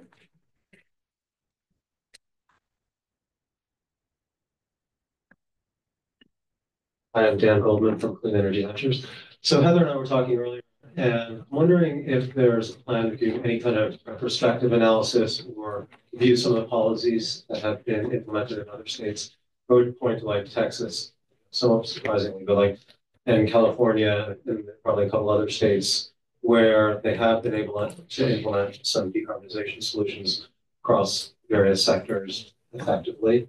Some of that is demand response as a major resource, which could potentially address peaking, going back to what Hudson said as well. Do you intend to kind of look more broadly and learn from other areas? Short answer is yes. And back on that sort of last slide where we were showing the arrows that go all the way across, there was a federal, regional, state policy. When we're looking at the policy, we're going to be looking real large at what are the policies that are out there, both that are impacting what's happening in our region today, but also what have other regions done. So there will be learnings coming from regions, actually. And Heather, we can do a quick last question for you. Sorry, Heather Tackle Power Options. Just a last minute thought that came to mind and how these two fogs might overlap, EMT and decarbonizing the peak, and what's feasible in one or the other is dependent upon the other, and how do you bring those two work streams together? Yes, they absolutely are. And that's kind of part of the parallel reason of having both of them at some point. As we figure out what kind of success and timeline that we'll be making on Everett, we're going to have to bring that kind of into the understanding of not only how is that facility used for our LDCs here, but how is that facility relied upon by others. And so we're going to have to bring that together. So if we understand sort of a timeline on Everett, and let's say it is 6 years, then we know when we're looking at decarbonizing the peak that we're going to be losing a gas resource over 6 years. And so that will have to be factored into the conversation around what does that mean? Where are those resources going to be getting their gas? All right, the real last question from Lizzie. You have 1 minute, Lizzie. Go ahead. I will be super quick. Thank you. I just am reflecting and thinking about this conversation that as we're talking about peak, I want to make sure that we're also talking about place and location. And I just want to, if somebody could speak very quickly to what your plan is to bring in cities and towns or localities into these conversations, I think across all of the working groups. Sure. So great question. So one, that's part of the reason why you're here, and Adam and the three mayors that we have. So we do have direct representation. We also have, folks that are representing various parts of various communities, both within the Greater Boston area, but also across the Commonwealth. And as we do these stakeholder engagements, we're going to be bringing in stakeholders from those regions. So for example, we've been working with Berkshire Environmental Action Team around the Pittsfield one, and they will be integrally involved. And now we're going to be doing the same thing when we bring in the Tufts facility, when we bring in facility that's owned by JIRA, and so on. So that is definitely a key part of it, is making sure the folks in those areas understand what's happening in facilities that we're going to be looking at in their areas, so that they can participate in some of the solutioning. Perfect. All right. With that, we're going to go ahead and again open up the vote for to adopt two things. One, the high-level approach that was discussed today with the amendment that was offered by Alicia Martin to more explicitly incorporate, or at least in the document, health impacts associated with anything that is discussed in any recommendations that come out of this FOG, as well as Article 3 of this FOG's bylaws. Everyone's clear on what we're voting on? Great. So all those in favor? All those opposed, please put your name card tent up sideways. Okay, seeing none. All abstentions? Dan? Great. And then we're gonna, for the remote participation vote, we're going to change it so we don't go through each name. You don't need to hear me say everyone's name incorrectly again. So anyone that is going to vote in opposition, if you could please say your name and your vote in opposition. That was anyone that was called previously. Give me a second. Raise your hand first, and I'll call on you. Okay, seeing none. If you could raise your hand if you want to vote or to abstain. See. One. Okay, John. Noted. Okay. All right, with that, we've adopted the FOG as amended. Perfect. We're going to move on to the last FOG, which is financing the transition. We got that name here by Paul Hibbert, who is the former chair of the DPU here. He's going to go over the background. Thank you, Executive Director. Hey, everyone. I've been over there, so I haven't seen anyone on this side of the room. Good afternoon. First, just let me say, I'm doing this with my colleague, Sue Tierney. She is on the phone, and we're happy to see you all here, and we're thrilled to be able to help the Commonwealth think through this issue, which may be the most difficult issue of all. Go to the next slide, please. So this is going to be a little bit of electric sector 101, and a lot of you in the room will be very basic for, but why is this going to be such a difficult challenge for the Commonwealth as we think about electrification as a pathway to decarbonization? It has a lot to do with the way the grid is changing. So right now there are 3 electric distribution companies and 41 municipal light plants in the Commonwealth.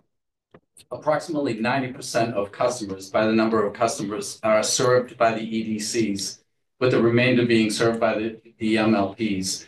And what the EDCs do is they build and maintain and operate a lot of the transmission and distribution infrastructure that exists in the Commonwealth, including lines, substations, poles, everything that you see that's used to move electricity from power plants to your homes. The way that electricity is produced and delivered and consumed, though, is changing in really dramatic ways, or potentially changing in really dramatic ways going forward. And this is really the fundamental challenge, where it used to be relatively easy. Power plants dumped electricity onto the transmission grid. It moved in one direction to the distribution grid. And then in the distribution grid, it moved primarily in one direction to homes and businesses. Ultimately, what's imagined going forward and what is required in a sense going forward in order to have electrification be a pathway to decarbonization is really dramatic changes both in the types of resources that are producing power, being as the last session was discussing, being much more variable, putting onto the transmission system, but also changing the directionality of the delivery of electricity, incorporating a lot more clean energy at the distribution level, including solar, wind, and storage resources, and supporting a level of demand that's changing in really dramatic ways potentially. As we electrify buildings and we electrify the transportation sector, the magnitude of electricity demand and the shape of electricity demand is going to change really dramatically. And at the same time, it's going to change in ways that puts a lot of pressure on the ability to operate the distribution and transmission systems to reliably meet electricity demand of customers. So it's going to make it a lot more difficult because of the bidirectionality of electricity flow, but also because of the stress put on the distribution system to manage a type of electricity demand that looks very different than it does now. So the recent ESMPs, the electric sector modernization plans that were filed by the utilities and approved by the DPU recently, laid out some very comprehensive strategic plans for how investments can be made in the distribution system to manage this type and this pace of change over time, to both make the systems more resilient, to make them more able to integrate distributed resources as they're added to the system, and to be able to monitor and understand the flow of electricity and manage it from a reliability perspective. So these ESMPs will be critically important for the state, for the Commonwealth to actually meet its climate mandates over time. And the level of investment that's included in the ESMPs, and this is just for the first 5 years, this will continue on a 5-year cycle basis. We're going to see increasing amounts of investment needed in order to build out the distribution system, to integrate distributed resources, but also to be able to allow for managing the variability of electricity demand associated with electrification of the building and transportation sectors. So in August, the DPU approved the ESMPs, approving on the order of something like a $5 billion increase in distribution system investment over the next decade or so. And that's the magnitude of investment that we expect to see continue to be proposed through these ESMPs over time. Next slide, please. And so, fortunately, we're not guinea pigs in this endeavor. We may be sort of at the forefront, as Melissa mentioned earlier, in this particular effort, trying to think about, we know this is going to be a challenge financially and from the perspective of the impact on electricity rates as we rely on electrification as a decarbonization strategy. And thinking through how do we do that in a way that's equitable and manageable from a ratepayer perspective is extremely important. But certainly in terms of the level of investment that we're looking at, we're not unique. Many other states that have forward-looking climate policies are facing this level of rapid increase in investment in the distribution systems, as we will be in the coming decades. Including in California, Delaware, Illinois, Maryland, but these are just 4 states, and you can see sort of the rapid expected rise in investment in the distribution system. So these are all tied to looking at electrification as a decarbonization pathway, and it's something where we will certainly not be going alone, but it'll be important to figure out how do we manage this on the system going forward. Next slide. So just a little bit of background on how the costs of these investments in the system are managed now. The DPU, of course, regulates the prices and the other terms that the electric distribution companies charge for their local delivery rates. Of course, rates can't change without the DPU, without the approval of the DPU. The DPU, it's a cost of service model whereby it's provided that the investments that are made in the system are prudently incurred and are used and useful for electric service.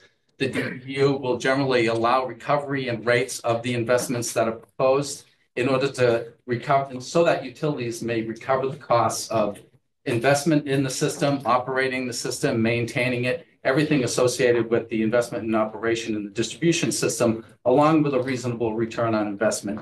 The rates that are paid by consumers reflect in total, not just what we've been talking about, the distribution system investments, the poles and wires that you see in your neighborhoods, but also everything including the interstate transmission of electricity and the generation of power.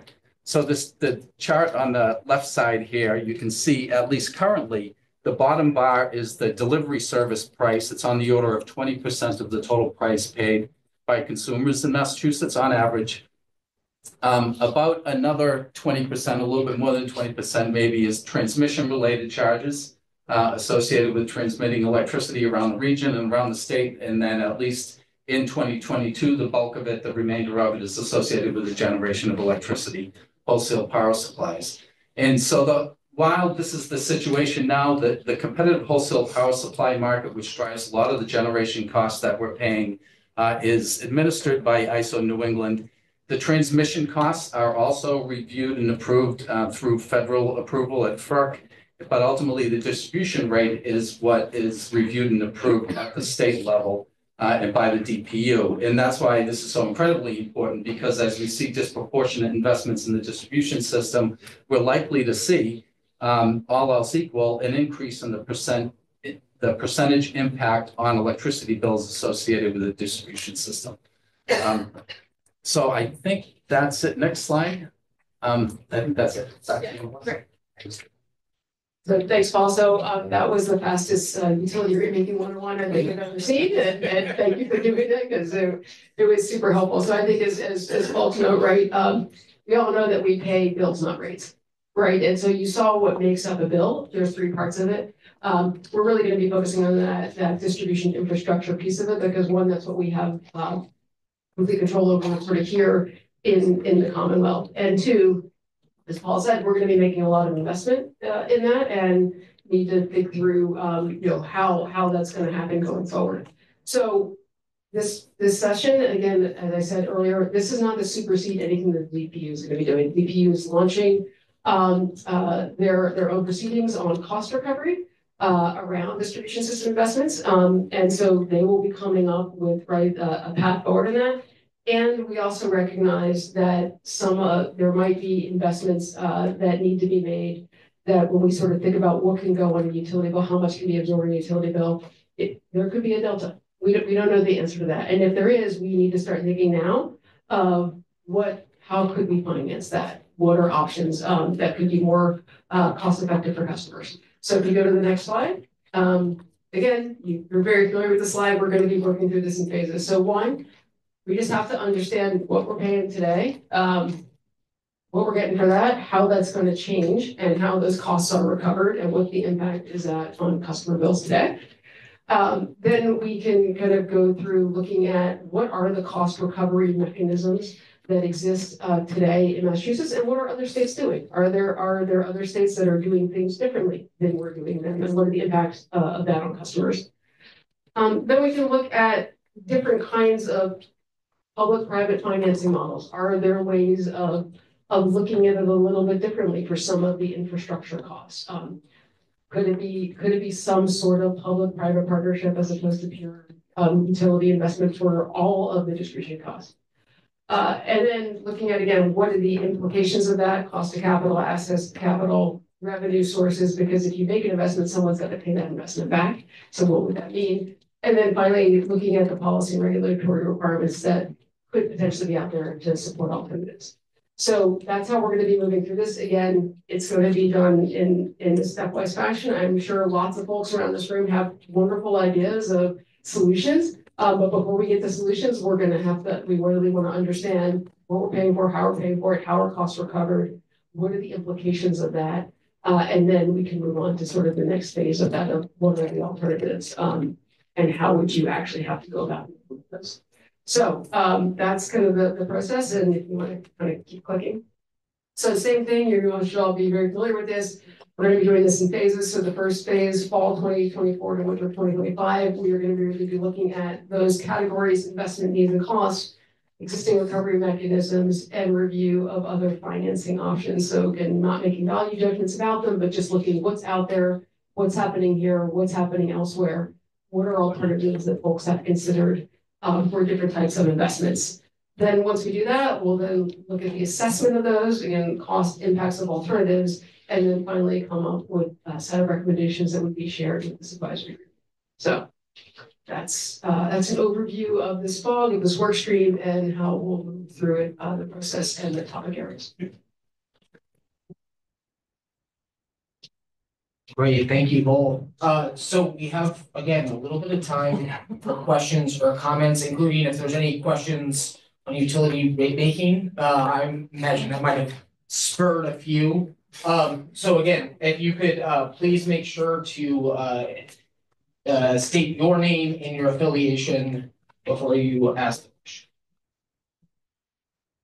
Thank you very much. Matt Beaton, TRC.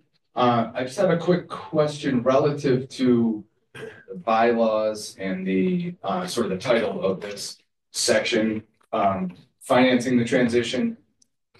It has a focus and a good focus on a very important piece of the distribution side, but I'm curious if we're going to factor in other variables like other public policy elements, energy efficiency programs, or even things that aren't as direct, like potential effects of public policy decision and transition towards other clean energy generation sources and the impact that might have on things like capacity markets, ancillary markets, and thinking of it in the context of the overall customer bill. First, your comment about as the market's customers, some of that will be touched on actually in the decarbonizing the peak focus area work group. When you sort of think through, we talked about we're gonna have to understand how these facilities are compensated today, how the markets are structured, and what they're incentivized to do and how to run, and particularly on the CHP side. So there will be some overlap in that. In terms of the focus of this one, when you sort of think about the delivery costs, right? What's in that distribution rate? Yes, it's the infrastructure investment costs. There are also other programs and programmatic costs that are included in that. So we'll be absolutely we'll have to be taking a look at that in terms of understanding what the impact of that is on the distribution costs. The next question I saw was from Senator Barron. Go ahead, Senator. Well, thank you. And thanks very much for this particular work group. Could you clarify a little more the interplay between DPU proceedings and the work group? My understanding is that the DPU has opened a docket on rate reform. Will we be working in conjunction with the DPU? Will the DPU take part in this particular FOG? Or is there going to be a kind of wall erected? Thank you. Yeah, that's a great question. So we have been working with and keeping the DPU apprised of this effort, and the fact that the chair was going to be here today, but I think he got otherwise occupied. But they probably will be sending folks to, I'm not sure to be actively participating, but to be kind of listening into the conversation. And if you think about it, there's sort of two pieces, right? There's what we invest, and then there's what goes on the bill. And then when you look at what goes on the bill, right, then you can look at rate design and how can you best manage that, right, so that you can impact people's bills and figure that out. So we're really looking at, when you sort of think about the holistic review of the investments, it's more of, if not all of those investment costs we think can go on a bill because it could have a outsized impact, particularly on that delivery portion, but we believe that we still need to make those investments to enable our decarbonization goals. Are there other mechanisms for financing them? And so it's really kind of thinking of it in two pieces. There's the investment costs over here, and then some of those investments or a majority of those investments go on a bill, and then you can figure out how you best manage bills, right, to make them equitable, address energy burden, right, address kind of rate design. But doesn't necessarily mean that all the investment costs at once might be able to go on a bill. I hope that kind of helps think through it. Yeah, and your point, Senator, is a good one in terms of there's lots of other things going on. There's an interagency rates working group that's thinking specifically about rate design, and that'll obviously result in something that's filed with DPU. There's also, I think your specific reference is to the second phase of the ESMP docket, which will talk about cost recovery. So certainly something, there's all sorts of work streams that are going on in Massachusetts, and something that we'll have to do with all of these is make sure we're taking that into account. I think that's all. Thank you, Senator. Aren't you supposed to be running? Hi, Steve Powell from Northeast Energy Efficiency and Electrification. There's two other pieces to this puzzle. One is that as we electrify, more electricity will be used and more will be paid for. That's other part of the equation. And the second thing is there's some discussion about the possibility of decreasing the amount of gas, natural gas that we use, which will change the economics of the gas infrastructure. So these will be, the question is like, how do we look at these two additional pieces? And then finally, as Mary, this the equity part of it, that's structure and things like that. But those other initial two parts on what's the total package going in with electrification, and then, welcome to the challenges and the issues. Yes. Yeah, and I will just mention quickly that the interagency rates working group is thinking about kind of the interconnectedness of gas rates and electric rates. And I also think that your question or point dovetails nicely with Heather's point earlier about the interconnectedness of the at least two different fogs and really all of them. No, and it is an important point. It's a great point. And so, that's why we're sort of going to be working through this in a stepwise fashion, because we'll start to bring some of these other issues in, but first really making sure that everybody's grounded in understanding, right? What it is we're investing in today, what are the outcomes for that? What are we proposing to invest in? How do we pay for that? And then you can kind of continue to sort of walk through that, then thinking through if that's going to continue to steadily increase, even outpace potentially, right, having more electrification on the system, then do we need to sort of think about other ways of financing part of the infrastructure investments?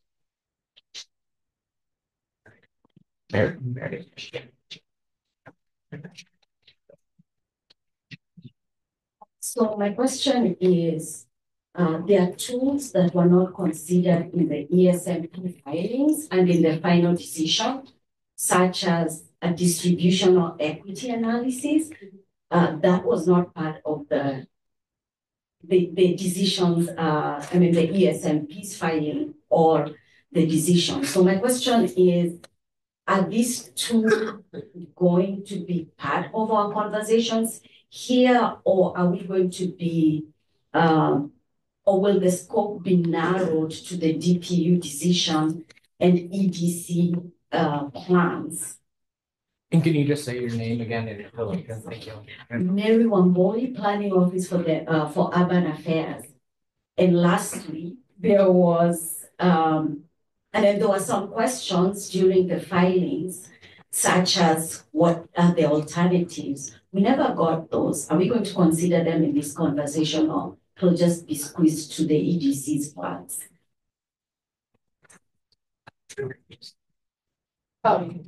The short answer is no, not confined. So I think that's part of what this work group is looking at when you sort of think through the phases, is around some of those questions, right? So when we sort of think through various ways of financing investments, right, there's the way that we finance them today, and again, I want to be really clear.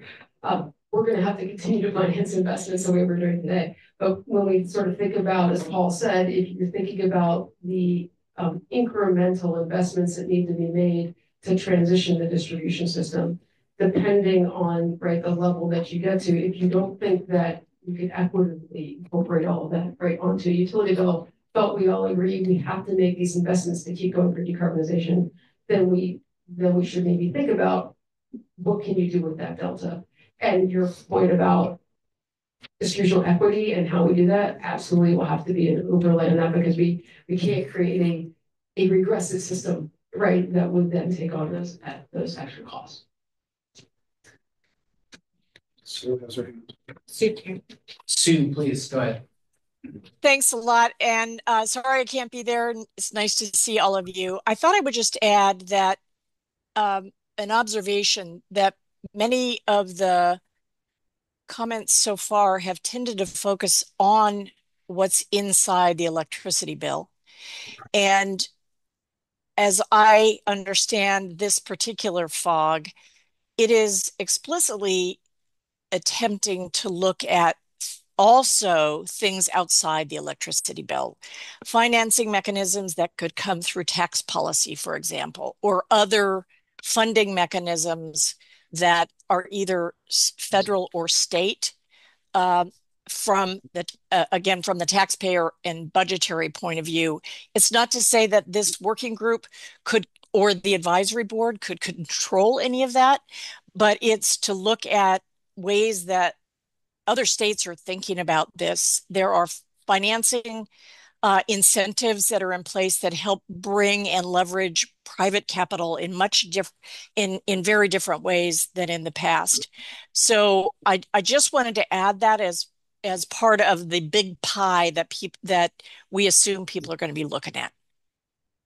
Oh, thanks, Sue. That's very helpful. Appreciate that. And thank you for helping us look at it.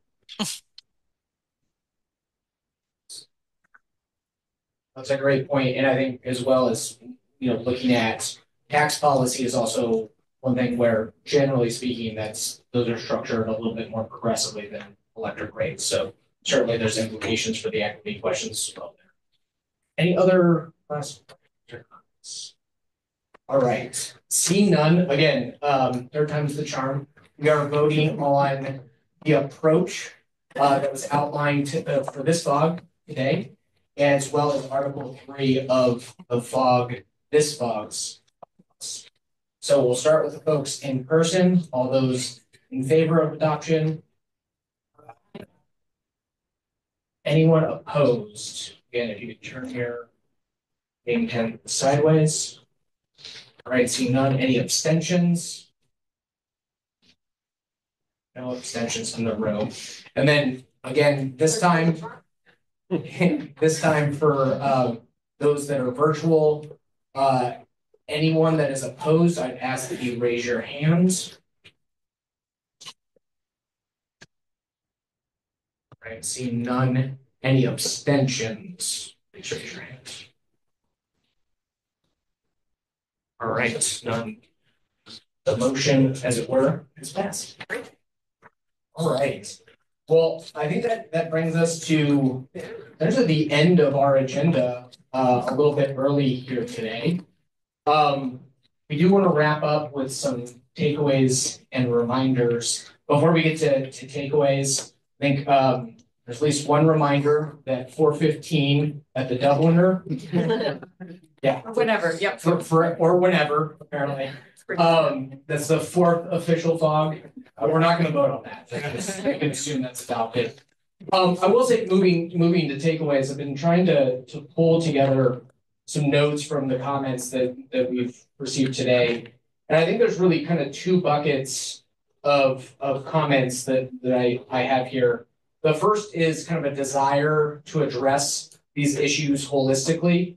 So making sure we're taking into account health implications, that we're not just looking at decarbonizing the peak, but rather also looking at reducing load, that we're taking into account the interconnectedness of all the FOGs, that we're not just looking at the distribution system, but also the transmission system, the gas system in different programs. So I think this desire to look at all of these components, while very difficult, in concert is going to be really important to making sure that we're coming to the right conclusions. And then there was also kind of a separate set of takeaways around participation. I think we already had a question on, can we create new FOGs? Can the advisory board members be a part of the FOGs? How are we going to make sure that towns and regional authorities, planning authorities are incorporated, how the public is incorporated, and then also how private entities are going to be incorporated and how we can make sure that this is truly a partnership. And then the one thing that I heard a few times that kind of crosses over making sure that we holistically address these issues, as well as making sure that we're incorporating all perspectives, was this equity lens, right? Making sure that it's not just a consideration, but a central tenet to all of the work that we have with these FOGs. So those are a few takeaways that I had from today. Really appreciate everyone's participation and input. I don't know, Executive Director, if you had any other input or takeaways before we get to next steps. No, thanks very much. I think you did a really nice job summarizing that. Just a couple of things. We will be sending out minutes from the meeting. to all of you, and then those will be posted on the Office of Energy Transformation website. We will also now be posting the bylaws and charters, as well as the materials that you all received this pre-read. So all of that will go on the website. So thank you for that. The only other observation I really have is that it's been awesome having everybody here, observing all of you, and the level of participation has been amazing. Really appreciate it, appreciate the engagement, and I think it speaks very well of the progress that we're all going to make together to move forward. These are complex issues, they're hard issues that are going to require a lot of hard decisions. And so on that, we're going to go to the next slide just to talk about how we're going to do that in some of the timelines. So again, a couple of things we talked about. We're going to kick off each FOG this month. Everyone's going to bleed just a little bit in the beginning of November, but we will kick them all off by a webinar. So we're going to do a bit of a detailed dive like we did today, but even a little more detailed as a public webinar for folks to understand what we're doing, why we're doing it, how we're doing it. We'll do an all call for stakeholders. Once we get the stakeholder set, we will share that with the advisory board so you can see the breadth of the stakeholders that will be participating in these FOGs. If there are folks that you think should be on it that aren't, that haven't signed up, you can let us know. And then we'll get going with the convenings. As I mentioned, the next advisory board meeting will be in January. We will be sending out a survey again to all of you to figure out a couple of dates in January. That one will be specifically focused doing a deep dive on Everett, providing an update on where we are, the information, where we are in the phases, and also talking through recommendations about what to expect in those climate compliance plans. And then the one in the spring, we'll do kind of half update on where we are on decarbonizing the peak and then the financing the transition. So that's just in terms of what to expect moving forward. So with that, I will say meeting adjourned. Thank you.